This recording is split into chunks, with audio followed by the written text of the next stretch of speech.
Hollywood s'en va en guerre de Olivier Bard Cabusson. Collection Série Noire chez Gallimard. Prologue. Washington, 2 juin 1941. Il ne faut pas se fier aux apparences, dit Lindqvist. Le type en face de moi a une tête de républicain convaincu, et pourtant, c'est un démocrate influent qui a l'oreille du président Franklin Delano Roosevelt. À l'autre bout de la table, un autre homme, un vieux dur à cuire au visage tanné par le soleil, ne pipait mot et le fixait, comme un loup affamé en fin de période de jeûne. Son collègue l'avait présenté comme Monsieur Anderson. Mais même à cette occasion, il n'avait pas ouvert la bouche. « Depuis longtemps, » disait le conseiller de Roosevelt, « notre pays vit replié sur ses frontières. L'Europe n'existe plus. La France est un souvenir éternel. Combien de temps l'Angleterre va-t-elle encore résister ? Malgré la pression du président, le Congrès refuse de voter l'entrée en guerre auprès de nos alliés anglais. Nous allons devoir compter sur une maladresse du Japon ou de l'Allemagne. Un incident dont on devra tirer parti. » Lindqvist haussa un sourcil. En 1915, le torpillage par un sous-marin allemand du paquebot britannique Lusitania, faisant 1200 victimes civiles, dont 128 citoyens américains, avait retourné l'opinion publique américaine, jusque-là, isolationniste. « Nous devrons alors sauter sur l'occasion pour déclarer la guerre ou faire monter d'un cran notre niveau d'engagement, » continua l'orateur. « Mais pour cela, il faut que l'opinion soit préparée. Beaucoup de gens ne veulent pas de cette guerre. Pourquoi envoyer nos gars se faire tuer au-delà de l'océan pour de vieux Européens arrogants ? C'est là que votre studio de Hollywood intervient. » Lindqvist dissimula sa surprise. La Warner Bros. Semblait plus désignée. Jack Warner trépignait, impatient d'entrer en guerre contre les nazis. C'était un proche de Roosevelt et, dès 1939, il avait produit Les aveux d'un espion nazi avec Edward G. Robinson dans le rôle phare. Trop évident et partial du fait de sa judéité. Un white anglo-saxon protestant comme Lindqvist, voilà ce que l'on recherchait. Hollywood peut devenir une machine à propagande, reprit l'homme du gouvernement. 85 millions de spectateurs par semaine. Vous voyez un peu la force de frappe ? Hollywood, ce n'est pas moi. Les Big Five, 5 grandes compagnies dominaient le marché. Metro-Goldwyn-Mayer, Paramount, la Fox, RKO et Warner Bros. Sans oublier les Little Three. Columbia, Universal et United Artists. Tout aussi importantes mais qui ne possédaient pas de salle de cinéma. À côté, le studio Lindqvist était un Lilliputien. Ce sont les indépendants qui ont mené l'attaque contre le régime nazi, rétorqua le politique. Hitler, le règne de la terreur en 1934. J'étais une captive des nazis en 1936, le dictateur de Chaplin l'an dernier.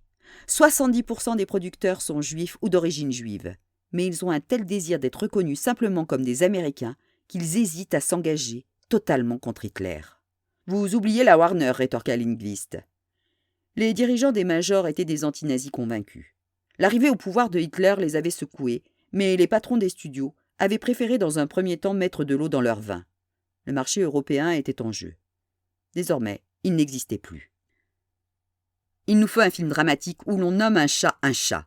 Adolf Hitler, ce n'est pas Adénoïde Hinkel, le dictateur de la Tomanie de Chaplin. C'est le maître du Troisième Reich.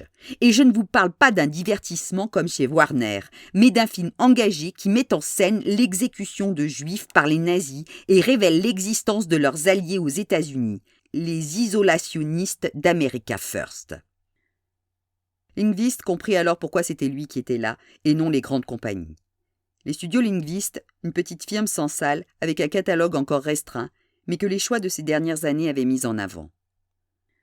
La moitié des gens dans ce pays partagent l'opinion d'America First de ne pas intervenir dans la guerre, protesta-t-il. Vous voulez m'envoyer à l'abattoir ? Louis B. Mayer et les autres vous rirez au nez. Il lui rappela Hitler Beast of Berlin, d'un petit producteur indépendant, sorti en 1939, censuré et interdit de projection dans l'État de New York. Le film racontait l'histoire de résistants au régime nazi à Berlin qui finissaient dans un camp. Et après la tempête qui tue l'an dernier, le sénateur Clark a déclaré que ces films anti-nazis polluaient l'esprit des spectateurs, manipulaient leurs émotions et les poussaient à la guerre. Les patrons des grands studios ont dû venir se justifier devant une commission sénatoriale. L'homme du gouvernement se pencha vers lui. « Qui êtes-vous, monsieur Lindqvist ?»« Pardon ? Qu'est-ce qui vous caractérise le mieux ? Un producteur ambitieux qui n'a pas peur de se frotter au major ? Un Américain de la seconde génération ? Ou bien le petit-fils d'un cordonnier suédois ?» Apparemment, l'autre avait bien préparé sa réunion. Cela ne suffit toutefois pas à impressionner le producteur. « À part les Indiens que vous avez parqués dans des réserves, tous les Américains sont originaires d'ailleurs.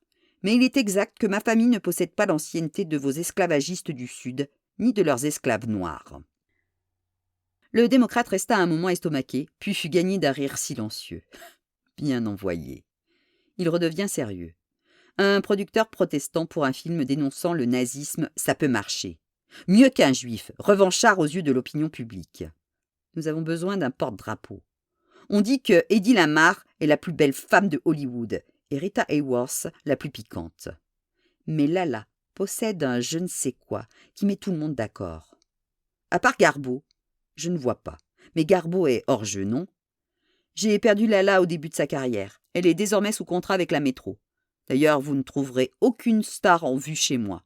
Les 8 grandes compagnies font 96% des recettes de ce pays. Et vous êtes la 9e, le premier des indépendants, et c'est ce que nous voulons. Vous aurez Lala. La MGM vous la prêtera pour un film. Je vais en parler à Louis B. Mayer. Lindqvist se rejeta en arrière sur son siège. Les grandes stars avaient des contrats de 7 ans qui les liaient à leur studio. On appelait cela la mise à l'étable. Lorsqu'elle refusait un rôle, le contrat était prolongé de 6 mois supplémentaires. Au bout des 7 ans, les grandes compagnies se jetaient sur la star libérée pour lui faire des propositions insensées. Jamais plus il n'aurait une star chez lui, à moins de la fabriquer. Seul le prêt offrait cette possibilité, mais aucune major ne lui avait jamais prêté qui que ce soit. Lala en personne, ce n'était pas refusable. L'autre le savait bien. D'ailleurs, il en profita pour se pencher vers lui, l'air grave. Les États-Unis ne voulaient pas s'engager contre les Allemands pendant la guerre de 14-18. Et puis il y a eu Over There, une simple chanson devenue l'hymne à l'engagement. Johnny, prends ton fusil et mets-toi en marche. Là-bas, là-bas. Au fond de la pièce, Anderson se mit à siffloter l'air. L'autre l'ignora et continua. Cette chanson a été décisive pour l'entrée en guerre des États-Unis. Aujourd'hui, notre Over There ne sera plus une chanson mais un film. Et Lala, notre porte-drapeau. Alors veillez sur sa réputation comme sur la prunelle de vos yeux. Et mettez-vous au travail. Dans le respect du code Hayes, fit une voix venue d'ailleurs. Le code moral des studios, pondu par Hayes, un presbytérien républicain aux oreilles en chou-fleur, avec l'aide d'un père jésuite, comportait 11 interdictions et 26 mises en garde à l'adresse des producteurs, réalisateurs et scénaristes. Aucun film ne pouvait se tourner sans que son directeur de la censure, le catholique Joe Breen, l'approuve. Ils avaient totalement oublié le 3e homme. Nul ne sut s'il avait voulu plaisanter. Après son intervention, il étendit ses longues jambes sans cesser de les observer et conclut d'un ton calme. Hollywood s'en va en guerre.